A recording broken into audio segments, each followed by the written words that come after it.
नमस्कार विद्यार्थी मित्रांनो, तुमच्या सर्वांचं स्वागत आहे आपल्या YouTube चॅनलवरती, ज्याचं नाव आहे परीक्षा पर्व. आपण या व्हिडिओमध्ये पोलीस भरतीसाठी विचारलेले 2018-2019 मधले प्रश्न बघणार आहोत. या व्हिडिओमध्ये आपण शॉर्टकट ट्रिक्स पण बघणार आहोत की कसे शॉर्टकट ट्रिक्स यूज करायचे. चला आपण स्टार्ट करू. हा आहे आपला पहिला प्रश्न. प्रश्नामध्ये काय दिलेलं आहे, महेशचा पगार अमोलपेक्षा 20% कमी आहे. तर अमोलचा पगार महेशपेक्षा किती टक्क्यांनी जास्त आहे? तर ऑप्शन 1 काय आहे 20%, ऑप्शन 2 आहे 25%, ऑप्शन 3 आहे 80% आणि ऑप्शन 4 आहे 10%. तर आपण हे दोन पद्धतीने बघणार आहोत, एक शॉर्टकट ट्रिक आणि एक साध्या पद्धतीने. तर मेथड 1 बघू आपण कशी करायची. ठीक आहे, याच्यामध्ये काय दिले, महेशचा पगार अमोलपेक्षा 20%ने कमी आहे. तर आपण अमोलचा पगार 100 रुपीज पकडू. अमोलचा पगार हा किती आहे 100 रुपीज. आता अमोलच्या पगारापेक्षा महेशचा 20%ने कमी आहे. 100 रुपीजचा 20% काढला तर किती होईल 20 रुपये. तर 20 रुपये आपण मायनस करू. 20 रुपये मायनस केल्याने किती येईल 80 रुपीज. हा कोणाचा झाला महेशचा पगार. हा झाला महेशचा पगार. आता ते काय बोलतायत, तर अमोलचा पगार महेशपेक्षा किती टक्क्यांनी जास्त आहे. आता अमोलचा पगार आहे 100 रुपये, महेशचा पगार आहे 80 रुपये. या दोघांमधला डिफरन्स किती झाला 20 रुपये. हा 20 रुपये महेशच्या पगाराच्या किती टक्के, 80 इंटू इथे काय 100 आला 4, आला हा 25. तर हा किती आला 25%. म्हणजे ऑप्शन नंबर 2, ऑप्शन नंबर 2 आपलं करेक्ट आन्सर आहे. हे झाली आपली बेसिक पद्धत. आता इथं शॉर्ट ट्रिक बघू. आता 20%ने कमी आहे, तर 20%चा फॅक्टरमध्ये काय आहे 20%, म्हणजे 1/5. आता 1/5 म्हणजे हा काय झाला 5 म्हणजे 100% झाला. हा 5 मधला 1 म्हणजे हा काय झाला 20% झाला. मग 20% कमी आहे म्हणजे किती 4.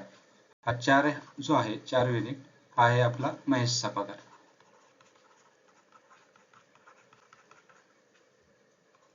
ठीक आहे, आता महेशचा पगार 4 युनिट आहे आणि अमोलचा पगार 5 युनिट आहे.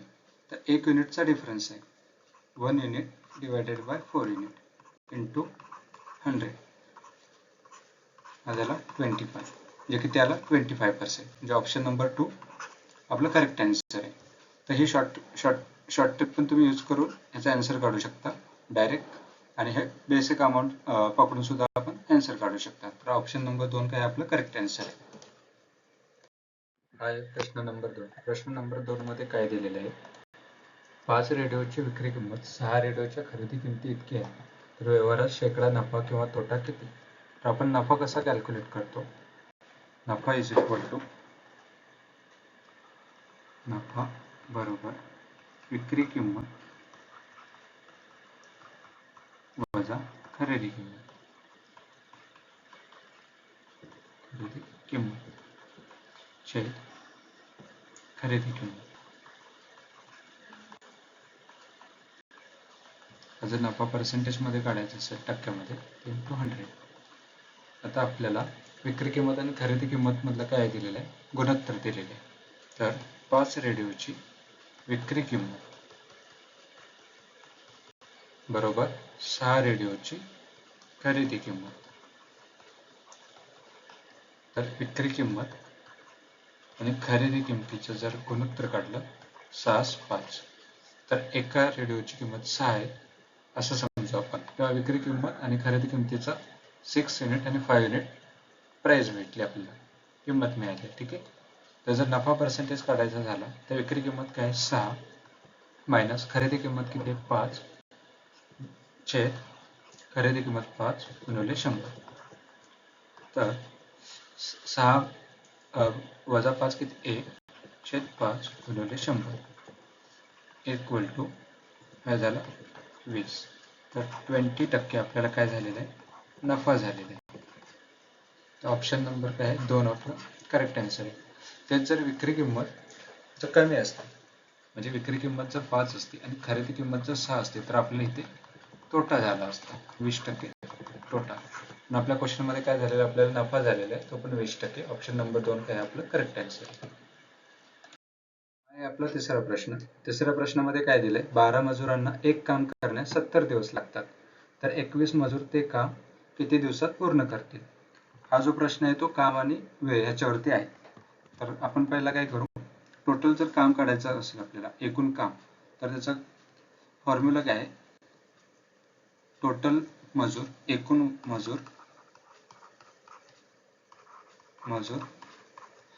इंटू लागणारा टाइम म्हणजे एकूण वेळ बरोबर काय आहे, संपूर्ण काम म्हणजे एकूण काम. तर एकूण काम काढायचं असेल तर आपल्याला किती मजूर आहे, 12 मजूर, आणि एकूण वेळ किती लागतो त्यांना, 70 दिवस. म्हणजे किती झाले, 12 7 84 म्हणजे 840 एकूण काम आहे. आता आपल्याला हेच एकूण काम 21 मजूर किती दिवसात कंप्लीट करतील ते सांगायचं आहे. म्हणजे एकूण मजूर किती आहेत, 21. एकूण वेळ किती लागणार, किती दिवस लागणार आहे माहिती नाही, त्यासाठी आपण इथं काय करूया, x घेऊया इज इक्वल टू 840. आता 21 ने 84 ला भाग जातो, 21 चोक 84 बरोबर. तर एकूण वेळ किती लागणार, किती दिवस लागणार त्याला, 40 दिवस. आपलं उत्तर काय आलं, 40 दिवस. Option 3 correct answer. तर इथं आपल्याला काय माहिती पाहिजे, एकूण काम कसं काढतो आपण, एकूण मजूर आणि लागणारा एकूण वेळ, ते त्यांच्या दोघांचे आपण गुणाकार केल्यानंतर आपल्याला एकूण काम मिळतं. ठीक आहे. हा आहे आपला चौथा प्रश्न. चौथ्या प्रश्नामध्ये काय दिले, 500 रुपये ABC मध्ये 7:8:5 या प्रमाणात वाटले तर B चा हिस्सा किती. म्हणजे आपल्याला 500 रुपये ABC मध्ये वाटायचे आहेत. A चा हिस्सा आहे 7, B चा हिस्सा आहे 8 आणि C चा हिस्सा आहे 5.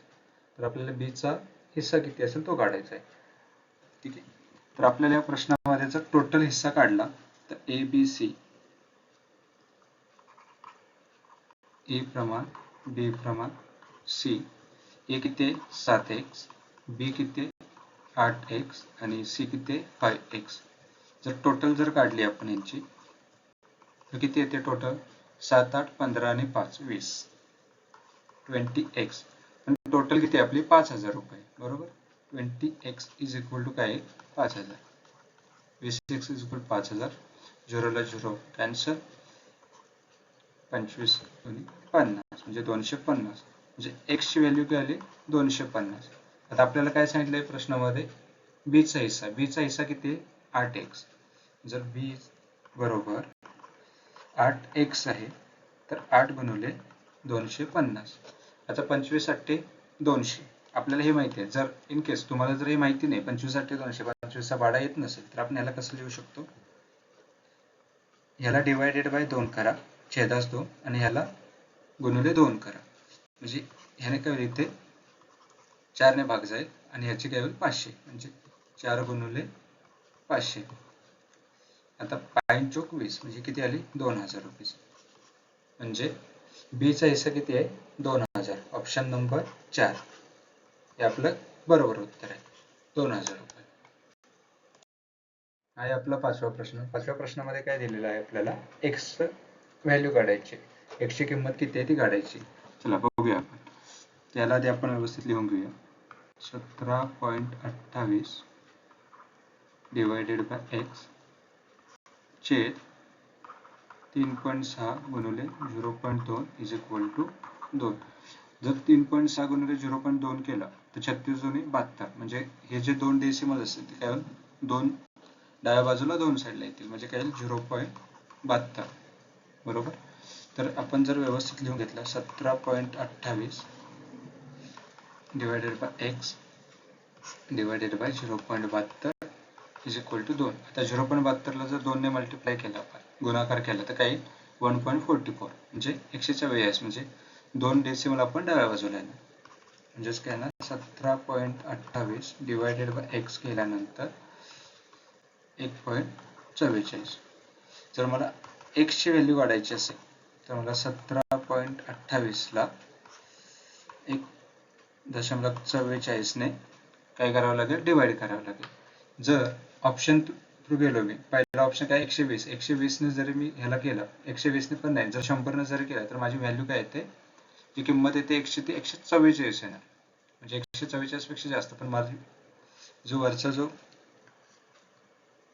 आहे ही जी व्हॅल्यू आहे 17.28 ती काय 17.28 ती 100च्या पटीतली नाही आहे, तेव्हा आपल्याला ऑप्शन 1 आहे माझा काय होईल कॅन्सल होईल. ऑप्शन 2 काय 1.20 आहे हा पण येणार नाही. तर ऑप्शन 3 12 ने जर केला 1.44 म्हणून जर 12 केला तर माझे एक्झॅक्ट काय व्हॅल्यू येते की 17.28 येते बघा. तर ऑप्शन नंबर माझा 3 आहे करेक्ट आन्सर आहे. ऑप्शन नंबर 3 काय आहे आपलं करेक्ट आन्सर. पुढील प्रश्न काय दोन व्यक्ती अनुक्रमे 12 किलोमीटर पर आवर व 15 किलोमीटर पर आवर वेगाने एकाच दिशेने जातात तर किती तासानंतर त्या व्यक्ती एकमेकांपासून 45 किलोमीटर अंतर दूर असतील. ठीक आहे. तर हा व्यक्ती आहे ए व्यक्ती, त्याचा वेग किती आहे 12 किलोमीटर पर आवर म्हणजे एका तासामध्ये तो 12 किलोमीटर जातो. आणि हा व्यक्ती बी त्याचा वेग किती आहे 15 किलोमीटर पर आवर म्हणजे बी जो आहे तो एका तासामध्ये 15 किलोमीटर जातो. आता व्यक्ती ए आणि व्यक्ती बी एकाच दिशेने चालले, या दिशेने. हा व्यक्ती ए आहे, हा व्यक्ती बी आहे, दोघं एक तास चाललेत. एका तासानंतर बी ने किती डिस्टन्स अंतर कव्हर केलंय 12 किलोमीटर आणि बी ने किती डिस्टन्स अंतर कव्हर केलंय 15 किलोमीटर. तर डिफरन्स अंतरचा किती आहे 3 किलोमीटर. म्हणजे त्यांच्या वेगामध्ये पण अंतर किती येणार 15 मायनस 12, 15 वजा 12 किती 3 किलोमीटर पर आवर. म्हणजे त्यात एका तासामध्ये 3 किलोमीटर पर आवरचा डिफरन्स म्हणजे अंतर त्या दोघांमध्ये आहे. तर आपल्याला 45 किलोमीटरसाठी त्यांना किती तास लागतील तेच काढायचं आहे. जर आपल्याला अंतर माहिती आहे, त्या दोघांमधला वेगामधला अंतर किती आहे आपलं 3 किलोमीटर म्हणजे हा किती झाला वेग. मग आपल्याला काय करायचं आहे टाइम वेळ काढायची. ठीक आहे. अंतर आहे 45 किलोमीटर, वेग आहे 3 किलोमीटर पर आवर. तर 15 त्रिका 45 म्हणजे हा किती आला 15 तास. जे वेळ किती लागणार त्यांना 15 तास. तर ऑप्शन नंबर 3 आहे आपला पुढील प्रश्न. प्रश्नामध्ये काय दिलेले आहे एक गाडी 60 किलोमीटर पर आवर वेगाने गेल्यास निर्धारित अंतर 5 तासात कापते. तेच अंतर 4 तासात कापायचे असल्यास गाडीचा ताशी वेग किती किलोमीटरने वाढवायला हवा. ठीक आहे. तर आपल्याला काय करावं लागेल जर 4 तासामध्ये काढायचं असेल तर पहिलं आपल्याला एकूण अंतर माहिती पाहिजे आणि एकूण अंतर जर काढायचं असेल तर आपल्याला वेग माहिती पाहिजे आणि अंतर जर काढायचं वेग आणि वेळ माहिती पाहिजे. आपल्याकडे काय आहे त्याला वेळ किती लागतो किती वेग आहे तर ह्याच्यावरून आपण टोटल अंतर आहे त्याचे एकूण अंतर काढू शकतो. एकूण अंतर बरोबर त्याचा किती आहे वेग, गाडीचा वेग गुणिले लागणारा वेळ. वेग किती आहे त्याचा 60 किलोमीटर पर आवर म्हणजे एका तासामध्ये तो 60 किलोमीटर जातो. तर 5 तासामध्ये किती जाईल 5 6 पंचे 30 म्हणजे 300 किलोमीटर म्हणजे एकूण अंतर किती आहे 300 किलोमीटर. आता हे 300 किलोमीटर जर 4 तासामध्ये कापायचं असेल तर त्याचा किती किलोमीटरने वाढवायला लागेल. ठीक आहे. म्हणजेच जर 300 किलोमीटर 4 तासाने जाते तर याचे 300 भागिले 4 याचं किती येईल 150 आणि 75 किलोमीटर म्हणजे 75 किलोमीटर. म्हणजे जर आधीची माझी जर वेग 60 किलोमीटर होता जर तो मला 75 करायचा असेल 60 होता तो जर मला 75 करायचा असेल या दोघांमधलं अंतर किती आहे 15 म्हणजे मला 15 किलोमीटर प्रति तासाने काय करावं लागेल तो वाढवावा लागेल. म्हणजे माझा ऑप्शन नंबर काय 2.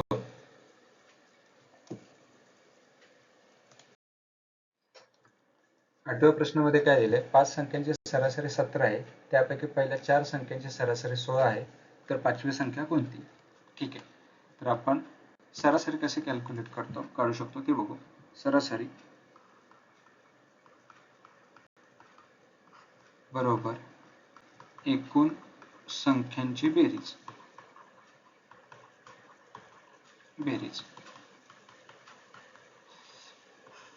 छेद एकूण संख्या बरोबर. आता माझी पाच संख्यांची सरासरी किती आहे? 17. एकूण संख्यांची बेरीज किती होईल? सरासरी गुणिले एकूण संख्या म्हणजे 17 गुणिले 5. तर माझी टोटल एकूण संख्यांची बेरीज किती होईल? 17 5 85. पण ही 5 संख्यांची बेरीज झाली. माझ्याकडे त्याने काय दिले, मला पाचवी संख्या जर काढायची आहे तर सरासरी बरोबर माझ्याकडे 4 संख्यांची सरासरी किती आहे? 16 गुणिले 4 प्लस x ला काय करतो मी? पाचवी संख्या म्हणतो डिवायडेड बाय एकूण संख्या किती आहे? 5. म्हणजे सरासरी गुणिले 5 केल्यानंतर ही माझी टोटल बेरीज झाली 5 संख्यांची 85 बरोबर 16 चौक 64 प्लस x म्हणजे काय? माझी पाचवी संख्या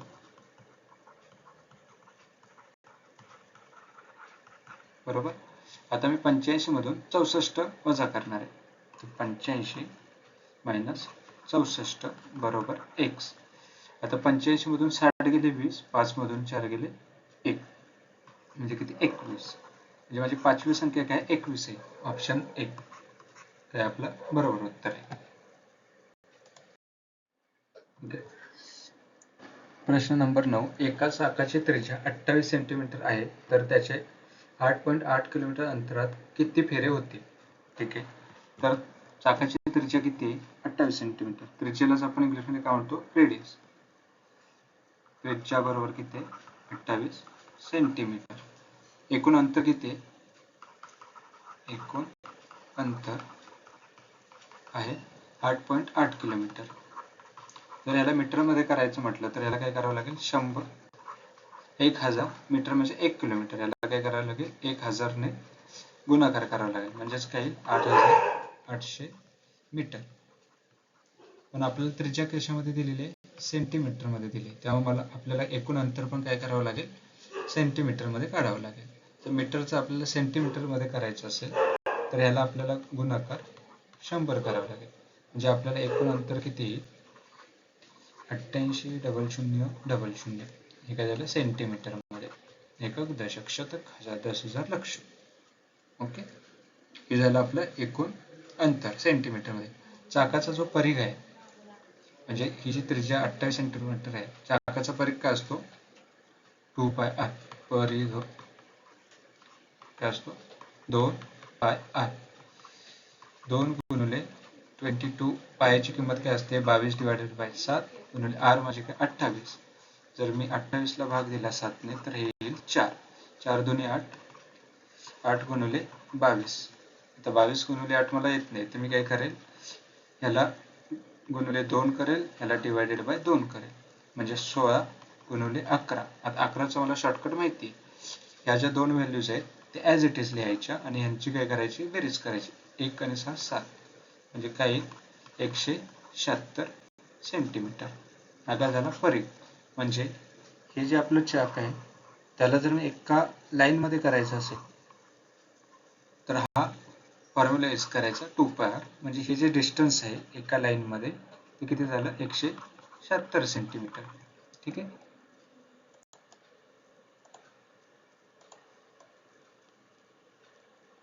ओके. 176 काय झालं आपलं टोटल डिस्टन्स. मध्ये जे रेडियस दिलेली आहे 28 सेंटीमीटर त्याला जर आपण परिघ मध्ये कन्वर्ट केल्यानंतर काय येतं? 176 सेंटीमीटर.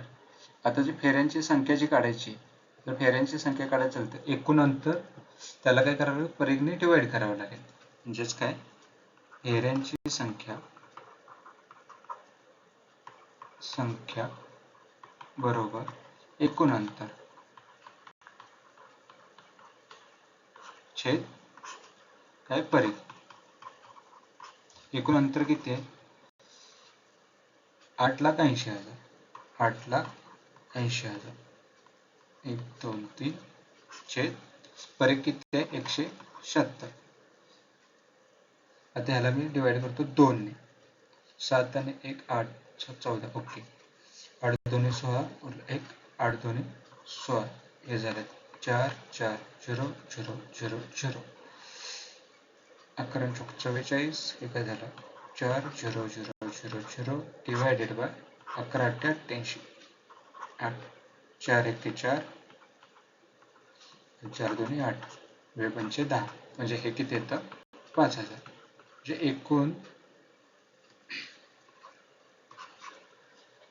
फेर किती होतील? 5000. ऑप्शन काय? 1. हा आहे आपला 10वा प्रश्न. 4, 5, 6, 7, 8 म्हणजेच किती? 45,678 मध्ये 5 व 6 च्या स्थानिक किमतीमध्ये फरक काढा. 5 आणि 6 च्या स्थानिक किमतीमधला फरक किती आहे तो काढायचा आहे. ठीक आहे. स्थानिक किंमत म्हणजे काय? आता हे बघा, ही आपली संख्या आहे 45,778. म्हणजे ही किती आहे? एकक स्थानी. ही किती आहे? दशक स्थानी. ही किती आहे? शतक स्थानी. ही किती आहे? दशक, शतक, हजार. आणि ही 10,000. तर याची स्थानिक किंमत काय होईल? पहिल्याची एकक म्हणजे याची काय होईल? 8. म्हणजेच कसे येईल? हा येईल 40,000. याची काय येईल? 5,000. 6ची येईल 600. 7ची येईल 70 आणि 8ची येईल 8. तर आपल्याला फरक जो काढायचा आहे 5 आणि 6. 5 ची स्थानिक किंमत किती आहे? 5,000. आणि 6 ची किती आहे? 600. म्हणजेच किती झाला? 4,400. ऑप्शन काय आला? 2. जर हे तुम्हाला माहिती असेल तर इथं आपल्याला पेन आणि पेपरची काहीच गरज नाही. इथं डायरेक्ट आपल्याला माहिती आहे 5,000. 5,000 मधून 600 गेले 4,400. तर ऑप्शन नंबर 2 आपलं काय येईल? बरोबर आहे. आपला 11वा प्रश्न. जर a बरोबर 2 असेल, b बरोबर -3 असेल, c बरोबर -1/2 तर खालीलपैकी कोणत्या राशीची किंमत 6 आहे? तर आपल्या या समीकरणामध्ये या a b c च्या ज्या किमती आहेत त्या ठेवून आपल्याला 6 येते का नाही ते चेक करायचे आहे. जर समीकरण पहिलं घेतलं मी, समीकरण 1 काय? 3a² - 2b. तर a ची व्हॅल्यू आणि b ची जर व्हॅल्यू आपण इथं किमती ठेवल्या, a ची काय आहे? 2 आहे, b ची किती आहे? -3 आहे. जर 3 × 2चा स्क्वेअर -2 × -3 हे किती येईल? 2चा 4 येतो स्क्वेअर, 4 × 3 = 12, मायनस मायनस प्लस होईल आणि हा 6 म्हणजे किती येईल? 18. म्हणजे हे काय =6 नाही आहे.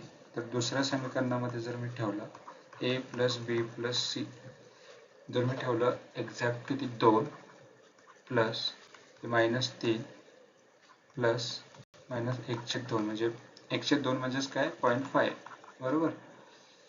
तर 2 प्लस म्हणजे काय होईल? 2 - 3 म्हणजे -1 मध्येच येते व्हॅल्यू, इथेच मायनस म्हणजे काय? =6 नाही आहे. जर मी तिसरं समीकरण घेतलं 2a² + b - 2c. a चा स्क्वेअर आपण काढलं 2 चा स्क्वेअर 4 2 8 प्लस b किती आहे? -3 म्हणजे काय होईल? -3 हे मायनस हे काय? 2 × 1/2 हे काय? मायनस मध्ये, हे 2 ला 2 म्हणजे मायनस मायनस प्लस होईल.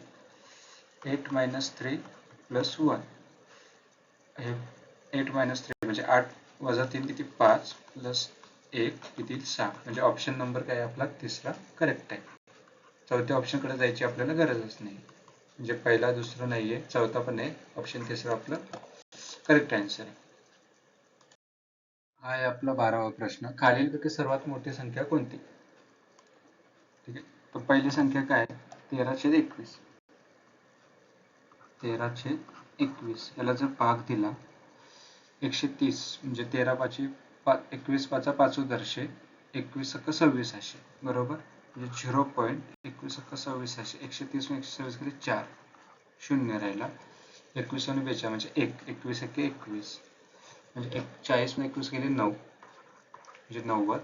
21 21 × 84 म्हणजे 0.614 येईल याची ऑलमोस्ट व्हॅल्यू 13/21. ठीक आहे पहिल्याची. आता जर दुसरा घेतला 9/13 तर 0.90. 13×5 = 65 13×8 = 13×7 = 90 मधून 78 गेले, राहिले किती? 12 म्हणजे 120. 13×8 = 13×7 = 91 13×8 = 4 13×9 = 17 म्हणजे 9 म्हणजे 3 3 0 13 2 26 म्हणजे परत राहिले 4 म्हणजे 0.792 दुसऱ्याची. तिसऱ्याची काय येते? 11/17 0.17 × 5 = 45 17 सक्क दोघुदर्शे 17 × 7 = 19 हे 110 17 सक्क दोघुदर्शे 102 110 मधून 102 गेले 8, 17 17 68. ओके, 17 68 68 म्हणजे राहिले किती 12. 17 म्हणजे 17 2 17 7 19 17 7 19 म्हणजे 0.747. ठीक आहे. आता चौथी व्हॅल्यू बघू काय आहे ते. 711 इज इक्वल टू 0.70 आहे म्हणजे किती झाले 11 सक्क 66. 17 मधून 66 गेले 4, 11 33 राहिले 6, 11 85 0.635. या सगळ्यांना जर आपण कम्पेअर केलं 0.714. ठीक आहे, आपण इथे एकदा लिहून घेऊ. 714, 792, 747 आणि 735. 714 सगळ्यात छोटी आहे. त्याच्यानंतर 765, 735, 737 म्हणजे 792. 792 कशाचे ऑप्शन नंबर 2 913. आपला ऑप्शन नंबर 2 काय करेक्ट आन्सर. इथं आपल्याला काय करावं लागेल, जे कॅल्क्युलेशन आपण जे केले ना भागाकार तो फास्ट करावा लागेल, तेव्हा पटकन आन्सर आहे. काय आपला पुढील प्रश्न. प्रश्नामध्ये काय दिलेलं आहे. 78 सेंटीमीटर, 104 सेंटीमीटर, 117 सेंटीमीटर आणि 169 सेंटीमीटर लांबीच्या 4 लोखंडी सळ्यांना शक्य तितक्या मोठ्या अशा समान भागात कापायचे असल्यास एकूण किती तुकडे होतील. ठीक आहे, तर आपल्याला किती 4 सळ्या दिलेल्या आहेत, त्यांच्या लांबी दिलेली आहे. पहिले किती दिलेले 78 सेंटीमीटर, दुसरे दिलेले आहे 104 सेंटीमीटर, तिसरे दिलेले आहे 117 सेंटीमीटर आणि चौथी दिलेले 169 सेंटीमीटर. जर यांचं समान लांबीचं समान भागामध्ये कापायचं असेल म्हणजे आपल्याला काय काढावं लागेल, ह्याचा मसावी. तर मसावी काढताना ह्याला आपण 13 ने जर भाग दिला 13 78, 13 7 4 13 9 17 आणि 13चा जर स्क्वेअर केला तर 169. म्हणजे 78 चे जर 13 सेंटीमीटर मध्ये जर मी तुकडे केले तर ह्याचे किती, पहिल्या साखळीचे किती तुकडे होतील 6. दुसरी साखळी 104 सेंटीमीटरची आहे, तिला जर मी 13 सेंटीमीटरने समान भागामध्ये कट केला तर त्याचे तुकडे किती होतील 7. तिसरी साखळी जी 117 सेंटीमीटरची आहे तिचे तुकडे होतील 9 आणि चौथी जी साखळी आहे 169 तिचे तुकडे किती होतील 13. यांची जर मी बेरीज केली तर एकूण तुकडे किती येतील 36. तर ऑप्शन नंबर 2 काय आपला करेक्ट आन्सर, 36 तुकडे होतील. आणि आपला 14वा प्रश्न. 14व्या प्रश्नामध्ये काय दिलं, जर 81 बरोबर 27चा घात x तर x ची किंमत किती. तर आपल्याला x ची किंमत काढायची आहे. तर आपलं पहिला समीकरण लिहून घेऊ. 81 बरोबर 27 घातांक x. तर आपण 81 ला कसं लिहू शकतो, 3चा चौथा घात म्हणजेच कसं 3 गुणिले 3 गुणिले 3 गुणिले 3, 3 त्रिक 9, 9 त्रिक 27, 27 त्रिक 81. बरोबर. त्याच्यानंतर हे आपण खोडून टाकू. इज इक्वल टू बरोबर 3चा तिसरा घात गुणिले x, म्हणजे 3चा तिसरा घात किती होतो 27. बरोबर. 3 आपला मूळ आहे, त्याचा घात तिसरा 27 गुणिले x. आता हे दोन्ही मूळ आहेत ते बरोबर आहे, त्यामुळे काय होतील, हे कॅन्सल होतील. 3ला 3 कॅन्सल म्हणजे 4 बरोबर 3x. आपल्याला काय सांगितलं, x ची व्हॅल्यू काढायची. x ची किंमत किती म्हणजे 4/3 बरोबर काय येईल x. आन्सर काय येईल आपलं ऑप्शन नंबर 4 4/3. 4/3 option number 4. आपला 15वा प्रश्न. प्रश्नामध्ये काय दिलं, एका संख्येचे 12.5% हे 800 आहे तर ती संख्या कोणती. ठीक आहे, तर आपल्याला 100% म्हणजे किती व्हॅल्यू असेल, किती किंमत असेल ते काढायचं आहे. आता 12/5% म्हणजे किती येतं, तर 12/5% डिवायडेड बाय 100. जर मी ह्याला डिवाइड केले तर इंटू 10 आणि इंटू 10 म्हणजे काय होईल 125 डिवायडेड बाय 1000. त्याला 25 ने भाग दिला, 25 चोक 100, 25 पाचा 125, 5 एके 5, 5 40, म्हणजे 1/8. तर याने काय म्हटलं, एका संख्येचे 12.5% 800, म्हणजे हे जे एक युनिट आहे त्याची व्हॅल्यू किती आहे, 800.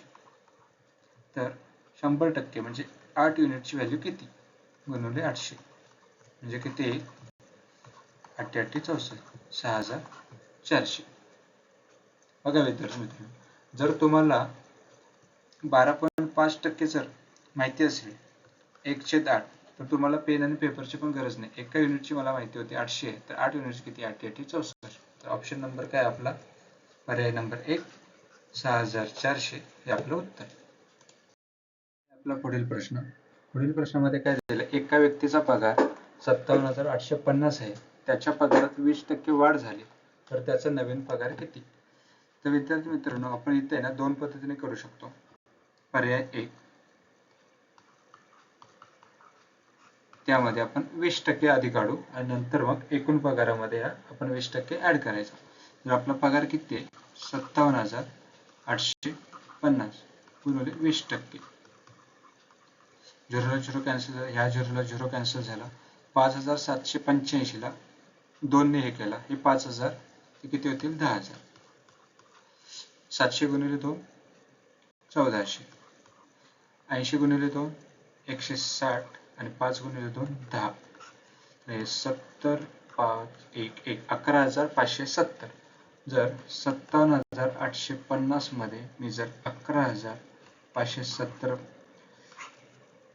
जोडले तर किती येईल, 0 12 8 5 13 1 14, 1 आला 7 2 9 5 1 6, तर 69,420. ऑप्शन नंबर 2 हे झालं पर्याय 1.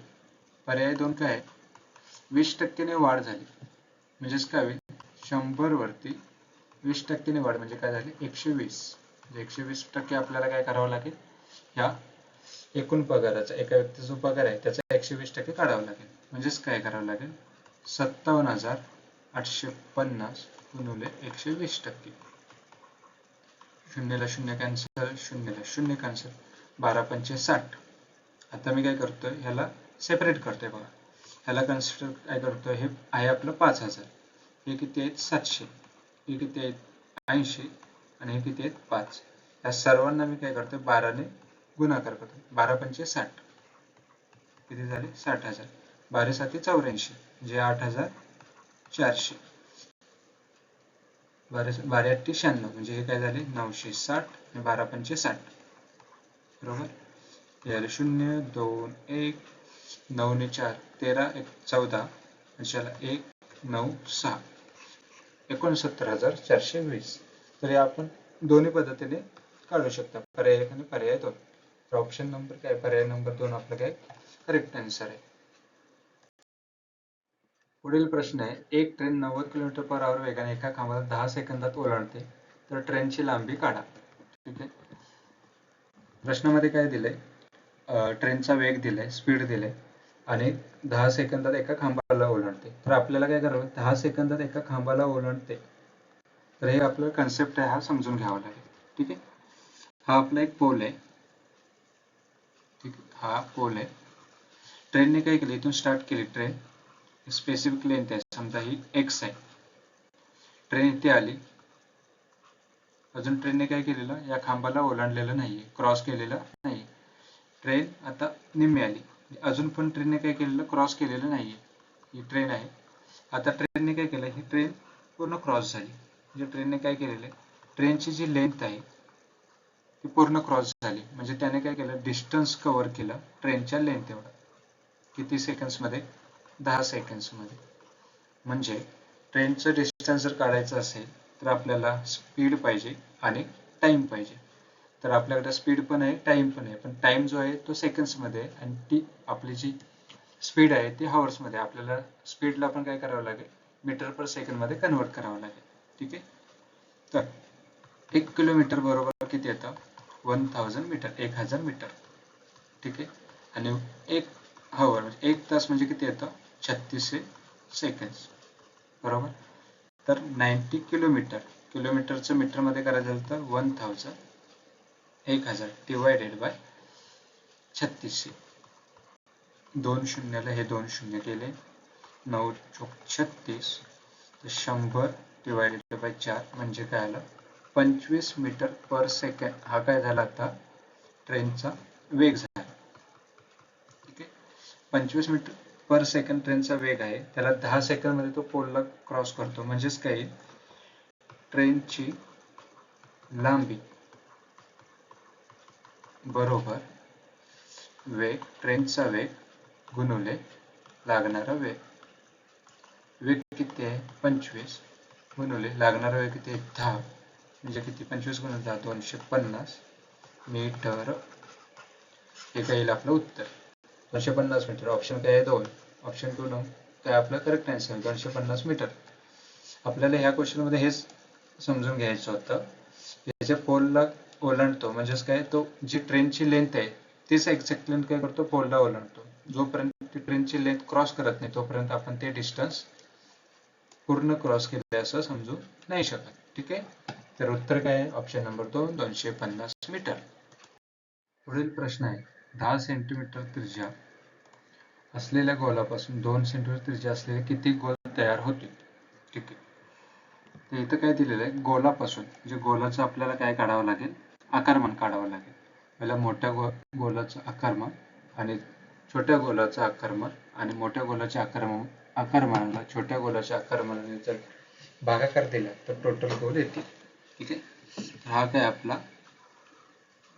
गोल आहे, हा घन आहे पूर्ण भरलेले आहे. ठीक आहे, तर ह्याची जी त्रिज्या आहे हे किती आहे 10 सेंटीमीटर. जर याचा आपण गोलाचे आकारमान काढले, आपण इथे काय करू, जो मोठा गोळा आहे त्याचे काय करू आपण त्रिज्या r पकडू, कॅपिटल R. ठीक आहे, मोठा गोळा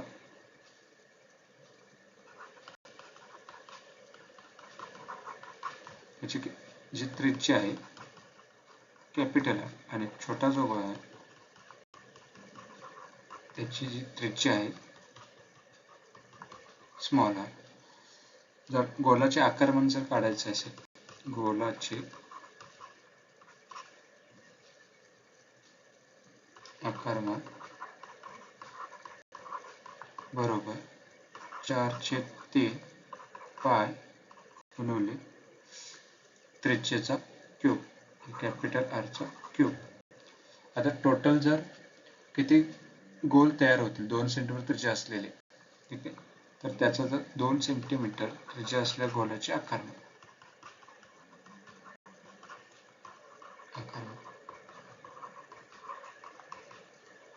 4/3 गुणिले पाय गुणिले r चा क्यूब बरोबर.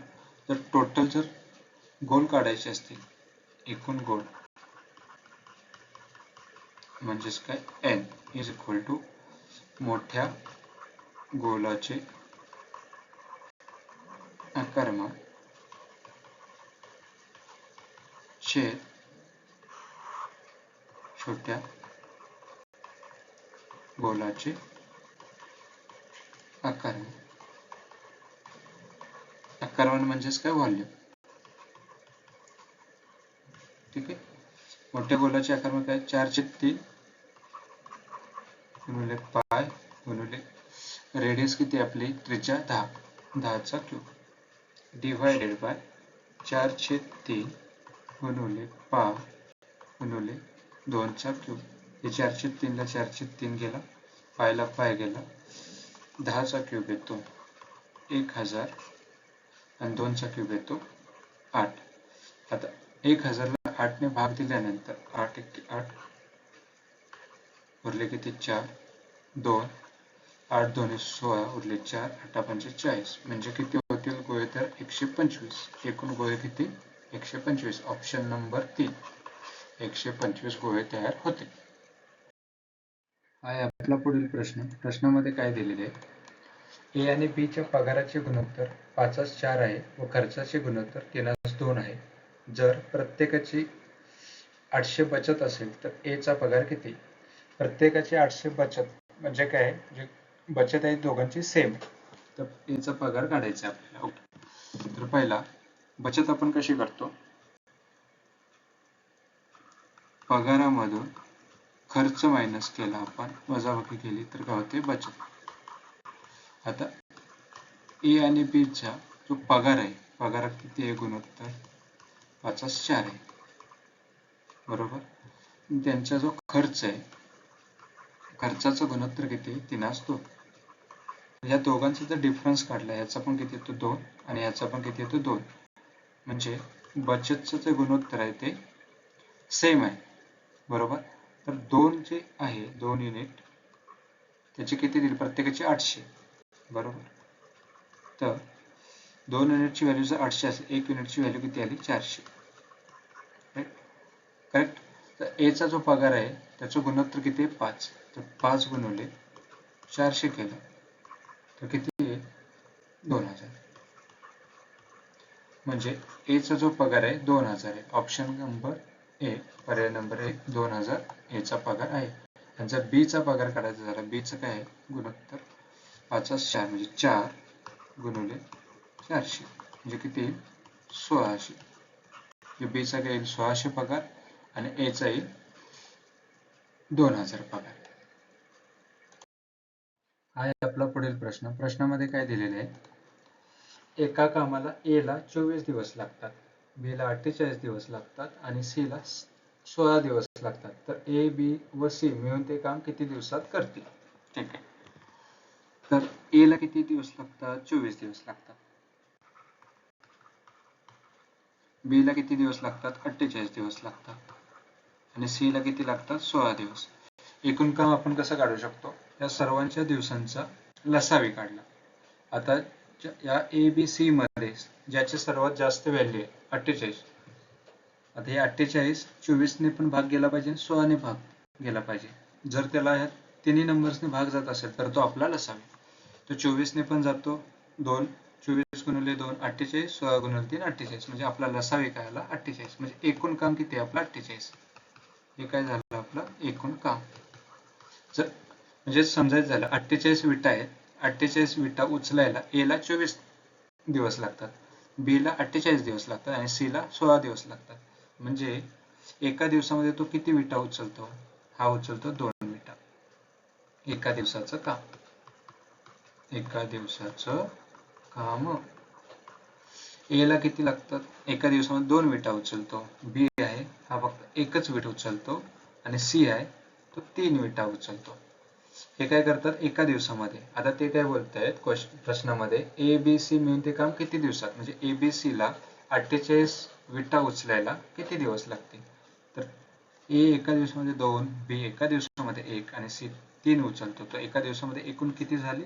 3 1 4 2 6. तर 48 विटा उचलायला एका दिवसामध्ये जर 6 उचलता येत तर किती येईल? 8 8 48 म्हणजे 8 दिवस लागतील. 8 दिवस. तर ऑप्शन काय आपला चौथा, 8 दिवस. हा आहे आपला पुढील प्रश्न. प्रश्नामध्ये काय दिलंय? एक खुर्ची व टेबल यांच्या किमतीचे गुणोत्तर 5/7 आहे. एका खुर्चीची किंमत 225 असल्यास 3 टेबलांची किंमत काढा. ते इथं काय दिलंय? गुणोत्तर दिलंय टेबल आणि खुर्चीमध्ये. ठीक आहे. हा टेबल, खुर्ची आणि टेबल. खुर्चीच काय 5x, टेबल काय 7x. आता 5x ची व्हॅल्यू काय दिली? 225. 5x ची व्हॅल्यू काय? 225. तर x ची व्हॅल्यू काय आली? 5 5 5 25 45. तर 7x म्हणजे ह्या टेबलाची किंमत किती येईल? 7 गुणिले 45. 7 चोक 28, 280, 7 5 35. हे जर 20 दिले 300 आणि हे 15, म्हणजे किती झाले? 315. ही एका टेबलाची किंमत झाली. एका टेबलाची किंमत. आपल्याला किती टेबलांची किंमत काढायची? 3 टेबलांची किंमत. म्हणजे 315 गुणिले 3. आता हे 315 गुणिले 3 करताना मी काय करेल? 300 प्लस 15 गुणिले 3. 300 गुणिले 3 900, 15 गुणिले 3 45, 945. डायरेक्ट 945 रुपये. ऑप्शन काय आपला 1. या अशा शॉर्टकट ट्रिक्स आहेत जे आपण मल्टिप्लिकेशन करतो, गुणाकार करताना बेरीज करताना वजाबाकी करताना ह्या यूज करायच्या, त्याने आपलं काय होईल आन्सर लवकर निघेल उत्तर. 315 गुणिले 3 300 प्लस 15 300 गुणिले 3 900 15 गुणिले 3 45 3 945 ऑप्शन 1. पुढील प्रश्न. प्रश्नामध्ये काय सांगितलं आपल्याला, क्वेश्चन मार्कची किंमत किती येईल, 0.2 येईल, 0.5 येईल, 0.05 येईल किंवा 2 येईल. पहिला आपण प्रश्नाला ॲज इट इज काय करून घेऊया, लिहून घेऊया. 0.36 गुणिले 0.7 गुणिले 0.8 छेदामध्ये 0.6 गुणिले 0.42 गुणिले 1.6. आता इथे बघाल ना तर ह्याचे डेसिमल 1 2 3 4 आणि छेदामध्ये पण डेसिमल किती आहेत, 1 2 3 4. म्हणजे ह्यांची पण डेसिमलची बेरीज 4 येते आणि ह्यांची पण डेसिमलची बेरीज 4च येते. त्यामुळे आपण ह्याला असं पण लिहू शकतो, 36 गुणिले 7 गुणिले 8 छेद 6 गुणिले 42 गुणिले 16. आता 8 2 16, 6 6 36, 7 7 42. ह्या 6ला हा 6 गेला म्हणजे राहिले किती, 1/2 म्हणजेच व्हॅल्यू किती येईल 0.5. या प्रश्नामध्ये काय होतं, हे जे डेसिमल दिले ना हे कन्फ्युजन साठी दिले. हे जर तुम्ही डेसिमल काढून टाकला, हे जर तुम्हाला कन्सेप्ट माहिती असेल, जर अंशस्थानी आणि दशक छेदामध्ये जर डेसिमलची बेरीज सेमच असेल तर डायरेक्ट त्याला कॅन्सल करून टाकायचं आणि जे व्हॅल्यूज आहेत आपले जे नंबर्स आहेत त्यांना ॲज इट इज लिहून काय करायचं, भागाकार करायचा. तर आपला आन्सर काय आला, ऑप्शन नंबर 2 0.5. हा आहे आपला पुढील प्रश्न. जर 2चा घातांक x मायनस 1 आहे प्लस 2चा घातांक x प्लस 1 बरोबर 320 आहे, तर x ची व्हॅल्यू किती. ठीक आहे, तर आपण याला प्रॉपर लिहून घेऊ.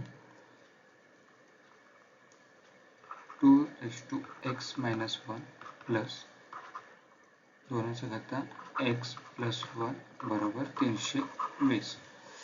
आपण जर याला सिम्प्लिफाय केलं 2x मायनस 1 ला, ह्याला आपण कसं लिहू शकतो, 2x इंटू 2 मायनस 1. म्हणजे याला आपण कसं लिहू शकतो, 2चा घातांक x डिवायडेड बाय 2 बरोबर. आणि जी दुसरी व्हॅल्यू आपली 2चा घातांक x प्लस 1 ला आपण कसं लिहू शकतो, 2चा घातांक x इंटू 2चा घातांक 1. म्हणजे ह्याला कसं लिहू शकतो, 2x इंटू 2. ह्याच व्हॅल्यू आपण काय करू, ह्याच्यामध्ये पुट करू.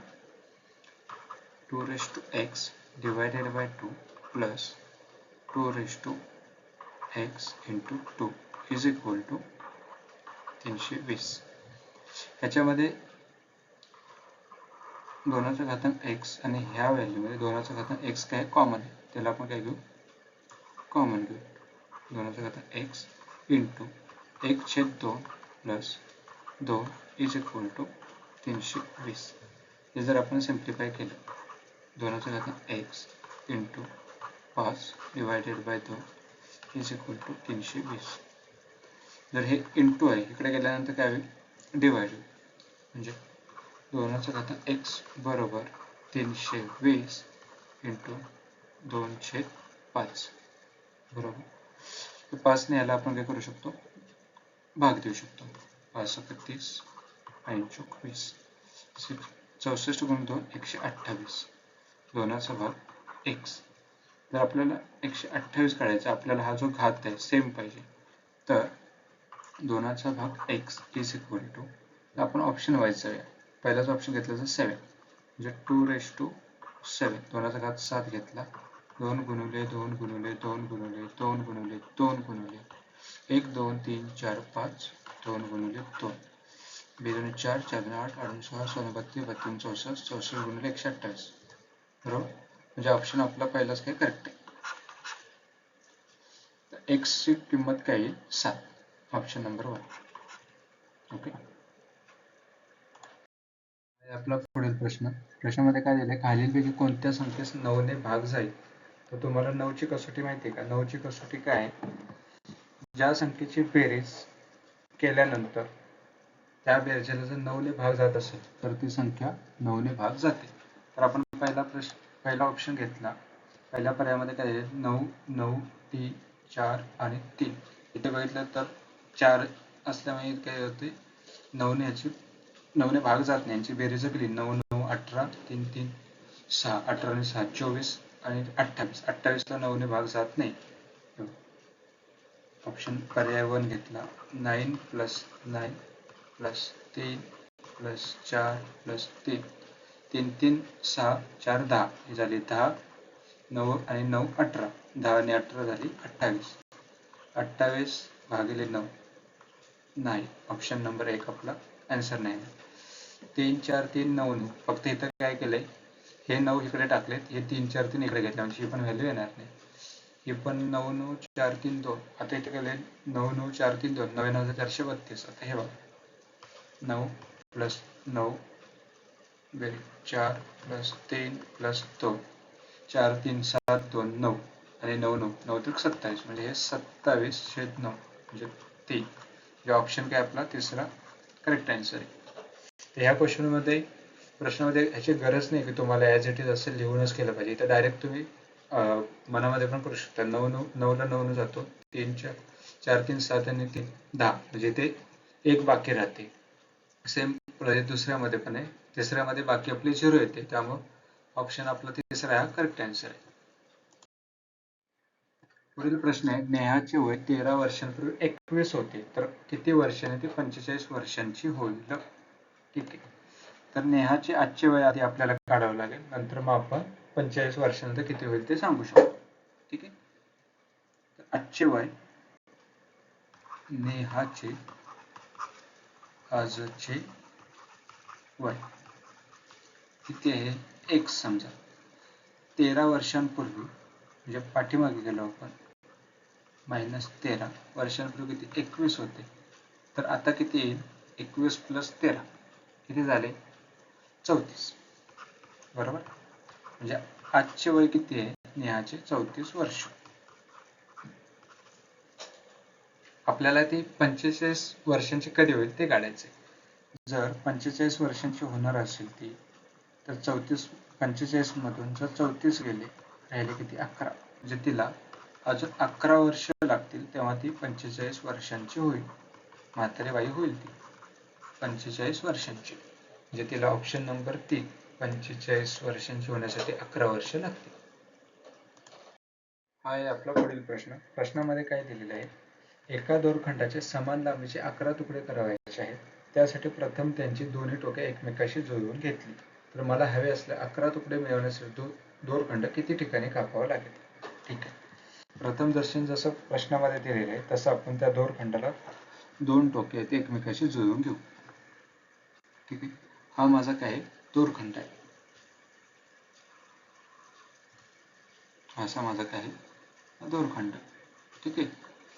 मी याला पहिला इथून कट केला. एक सेकंड, आपण काय करूया, दुसरा कलर घेऊ. आपण इथून याला काय केला? कट केला. आता माझ्याकडे किती तुकडे झाले? 1 2 आणि 3. जे समान तुकडे नाही, हा एक माझ्याकडे एक तुकडा, म्हणजे इथे किती झाला? एक तुकडा. आता मी याला इथून कट केला. आता माझ्याकडे किती तुकडे झाले? हा एक तुकडा, हा एक तुकडा, हे 2 आणि हा एक 3. आता मी परत त्याला इथून कट केला. माझ्याकडे आता किती? हा एक तुकडा, हा एक तुकडा, हे 2 तुकडे, म्हणजे टोटल किती तुकडे झाले? 1 2 3 4 5 6. याला परत कट केला. माझ्याकडे हा एक तुकडा आणि हा एक तुकडा, हे किती झाले? 2 तुकडे. तर आता मी किती वेळा कट केलं? 1 2 3 4, आणि माझ्याकडे टोटल किती तुकडे झाले? 2 4 6 7 आणि हे 2 9. मी याला परत कट केला अजून एका ह्याच्यामधून. तर माझ्याकडे आता किती झाले? हे 2 तुकडे, आणि आता माझ्याकडे किती आहेत? हे 2 तुकडे, म्हणजे किती? 1 3 5 7 9 आणि हे 2 तुकडे किती झाले? 11. म्हणजे मला दोरखंडाला किती वेळा कट करावं लागेल? 1 2 3 4 5. म्हणजे ऑप्शन नंबर काय येईल माझा? 4. पर्याय नंबर 4 करेक्ट आन्सर असेल. म्हणजे मला दोरखंडाला 5 ठिकाणी कट करावं लागेल, तेव्हा मला 11 तुकडे समान तुकडे मिळतील. ठीक आहे. तर ऑप्शन नंबर 4 आपलं काय आहे? पर्याय नंबर 4 करेक्ट आन्सर आहे. पुढील प्रश्न. प्रश्नामध्ये काय दिलेलं आहे, ए व बी च्या वयाचे गुणोत्तर 3:5 असून त्यांच्या वयामधील फरक 30 वर्ष आहे, तर ए चे आजचे वय किती? आता जर मी ते डायरेक्ट काढलं 2, 15, तर ए चे आजचे वय किती? ए आहे 3, 15 ते 45, म्हणजे ऑप्शन 1. आता हे मी कसं कॅल्क्युलेट केलं तुम्हाला दाखवतो. ए आणि बी च्या वयाचे गुणोत्तर किती आहे? ए आणि बी च्या वयाचे गुणोत्तर आहे 3:5. या दोघांचा मधला डिफरन्स किती आहे? 2. हे जर 3x आणि 5x घेतलं, या दोघांच्या मधला डिफरन्स किती आहे? 2x. पण आपल्याला त्या दोघांच्या वयामध्ये फरक किती सांगितलं आहे? 30 वर्ष. फरक किती आहे? 30 वर्ष. 2x ची व्हॅल्यू जर 30 वर्ष आहे तर x ची किती आहे? 15. बरोबर. तर a चं वय किती आहे? 3x, म्हणजेच किती? 3 गुणिले 15 बरोबर किती आहे? 45. 45 वर्ष. हे काय झालं? आजचे. तर ऑप्शन काय येईल आपला? पर्याय नंबर 1, 45 वर्ष. हा आहे आपला पुढील प्रश्न. प्रश्नामध्ये काय दिले? 150 चा शेकडा 60 काढून येणाऱ्या संख्येचा पुन्हा शेकडा 60 काढला तर मूळची संख्या कितीने कमी झाली? ठीक आहे. तर आपली मूळची संख्या किती आहे? 150. त्याचा आपण किती काढायचं आहे? शेकडा 60. शेकडा 60 म्हणजे किती? 60%. तर 150 चा 60% किती येतो? ह्या शून्य हा शून्य कॅन्सल, ह्या शून्य हा शून्य कॅन्सल, 15 सेकंद 90. म्हणजे 150 चा 60% 90 येतो. येणाऱ्या संख्येचा, म्हणजे 90 ही संख्या आली, या येणाऱ्या संख्येचा पुन्हा 60% काढला, ह्याचा परत 60% काढला, 9×54. म्हणजे ही काय झाली माझी येणारी व्हॅल्यू. तर मूळची संख्या कितीने कमी झाली? आता माझी मूळची संख्या किती आहे? 150. आणि जी फायनल संख्या आहे माझी किती आहे? 54. त्यांचा मला काय करावं लागेल? अंतर काढावं लागेल, म्हणजे वजाबाकी करावी लागेल. तर किती येते? 150 मधून 54 गेले, किती येते? 96. तर पर्याय नंबर 1 आपलं उत्तर.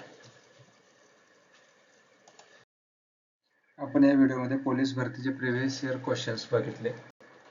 तर तुमचे कोणी नातेवाईक, कोणी विद्यार्थी मित्र किंवा मित्र जे पोलीस भरतीसाठी किंवा MPSC साठी, रेल्वेसाठी, SSC ची तयारी करत असेल, त्या मुलांपर्यंत, त्या विद्यार्थ्यांपर्यंत हा व्हिडिओ जास्तीत जास्त पोहोचवा. आणि लाईक, शेअर आणि सबस्क्राईब करायला विसरू नका. तुमचा एक लाईक आणि एक सबस्क्राईब आम्हाला खूप मोटिवेट करतो. तर भेटूया नेक्स्ट व्हिडिओमध्ये. थँक्यू.